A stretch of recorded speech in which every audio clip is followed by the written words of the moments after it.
சோழ வீரர்கள் வெறியாட்டம் நிகழ்த்தியிருந்தனர். சில சோழ வீரர்களின் உடல்களும் கிடந்தன. அனைவரும் அவரவர் குடிலை நோக்கி உள்ளம் துடிக்க ஓடினார்கள். கடம்பன் தனது குடிலை நெருங்கிய போது வாசலில் அவன் மனைவி கையில் வாளுடன் 3 அம்புகளால் துளைக்கப்பட்டு கிடந்தாள். வாளேந்திய பெண்ணிடம் விற்படை வீரர்கள் தொலைவிலிருந்து வீரத்தை காட்டியிருந்தனர். ஓடிச் சென்று அவளை தூக்குகையில் உயிர் ஏற்கனவே பிரிந்துவிட்டது. கண்களை கண்ணீர் மறைக்க மனம் வெடிக்கும் நிலையில் தனது மகளை இங்கும் அங்கும் தேட சற்று தொலைவில் சித்திரையின் தலையில்லா உடல் கிடப்பதை கண்டான்.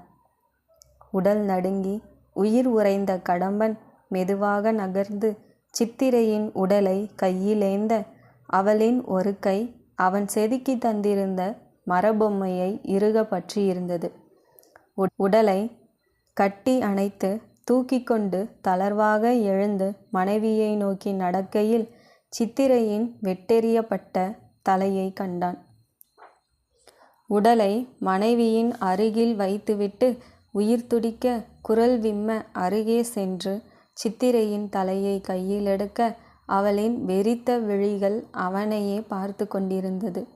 கோபத்திலும் ஆவேசத்திலும் விண்ணை நோக்கி கடம்பன் கத்திய ஓசை மலையெங்கும் எதிரொலித்தது. உலகை நெருப்பிட்டு அழிக்க வேண்டுமென்ற ஆவேசம் கொந்தளித்தது. சித்திரையின் விழிகளை இப்போது நினைக்கும் போதும் கடம்பனுக்கு சினத்தால் உடல் நடுங்கியது. மீண்டும் இறுகி போன கடம்பன், தம்மால் இயலாத குடிகள் பரம்பிற்கு தஞ்சம் தேடி வருகிறார்கள். என் குடியை அழித்த சோழனை அழிப்பதாக வெஞ்சினம் பூண்டவன் நான்.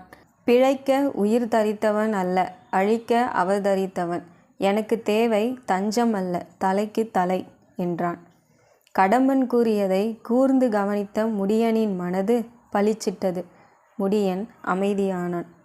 கடம்பனின் துயரம் புரிந்தது. இருந்தாலும் ஒரு குடிக்கு நடந்த அநீதிக்கு பழி தீர்க்க மற்ற பழங்குடிகளை அழிக்க நினைக்கும் சேரனுடன் சேர்வது அறமா என்றான். கடம்பனின் நெஞ்சில் ஆயுதத்தால் தாக்கியது போலிருந்தது இந்த கேள்வி. பரம்பின் மீது போர் என்று கேள்விப்பட்டதிலிருந்து கடம்பனின் மனதை உறுத்தி கொண்டிருந்த கேள்வியும் இதுதான். ஒரு சித்திரைக்கு பழிவாங்க போய் எத்தனை சித்திரைகளின் தலை உருள தான் காரணமாக போகிறோமோ என்ற கடம்பனுக்கு மனதில் வலி இருந்து கொண்டுதான் இருந்தது. சற்று தயக்கத்திற்கு பின் கடம்பன் கூறினான்.